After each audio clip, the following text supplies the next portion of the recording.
Chers amis, bonjour. J'espère que vous allez bien.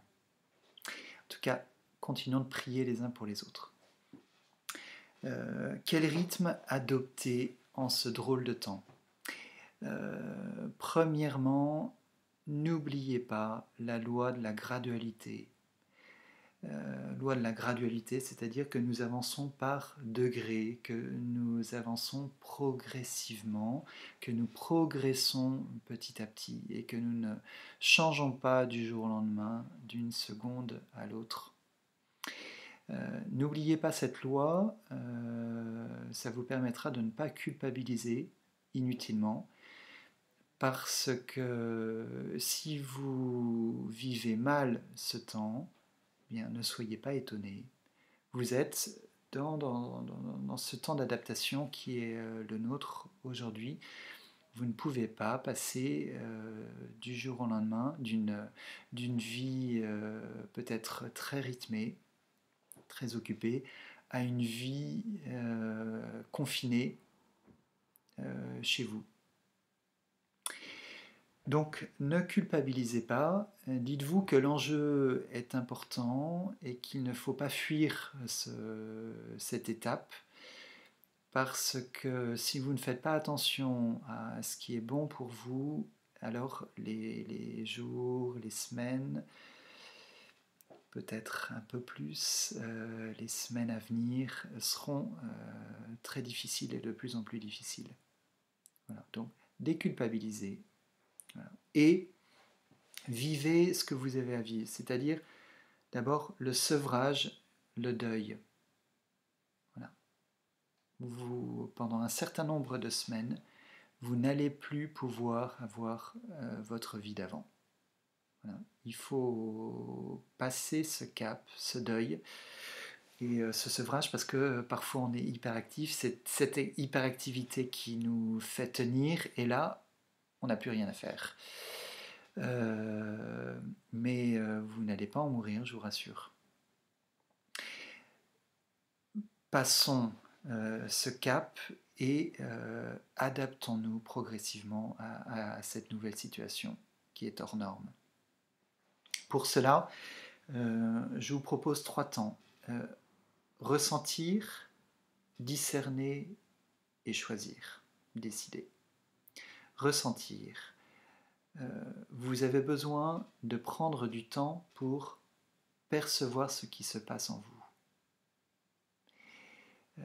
Et peut-être que certains me diront vous êtes gentil mon père, mais c'est inconcevable, je n'ai pas le temps, je me lève le matin, je prépare le petit-déj, je lève les enfants, je m'occupe d'eux, je les stimule dans leur travail, je dois préparer ensuite le déjeuner, continuer de motiver mes troupes l'après-midi, préparer le dîner et la soirée, et je me couche fatigué, voilà, et je m'endors tout de suite.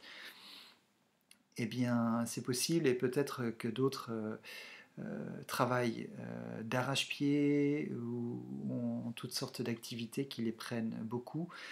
Eh bien, je vous dis, vous avez d'autant plus besoin de temps pour vous.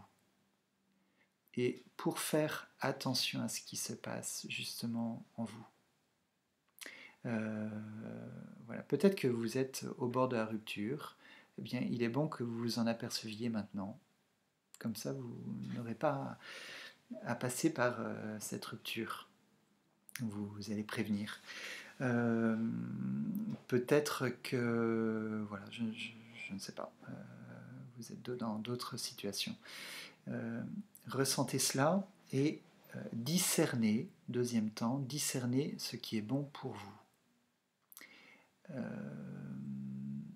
Peut-être que vous en faites trop et qu'il faut que vous en fassiez moins. C'est à vous de le discerner. Peut-être qu'il y a certaines petites choses auxquelles vous pouvez renoncer parce que vous discernez que vous avez besoin de temps pour vous.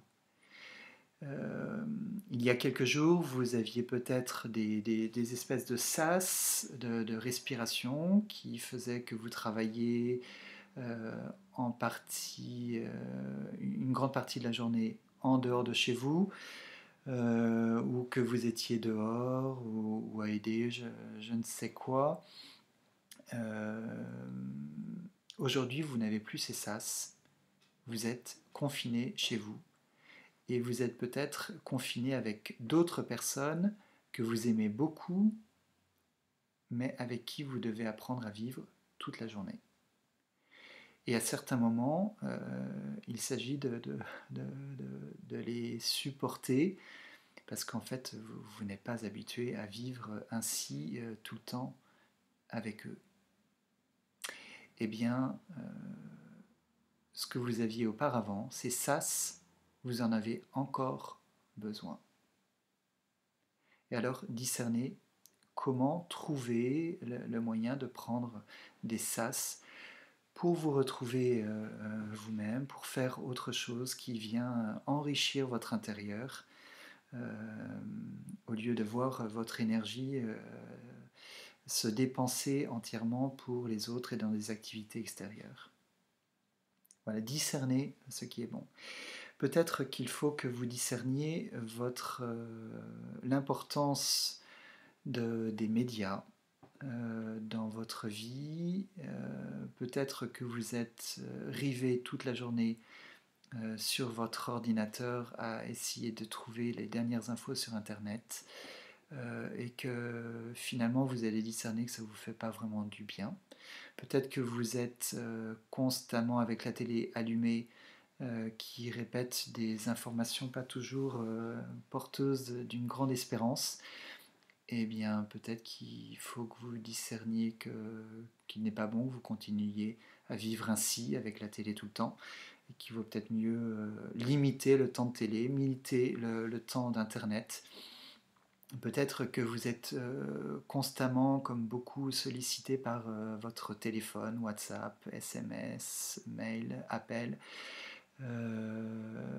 et que ça vous distrait, mais finalement, euh, ça vous perturbe plus qu'autre chose. Eh bien, discernez. Peut-être qu'il faut que vous regardiez votre téléphone que 2-3 fois par jour. C'est possible.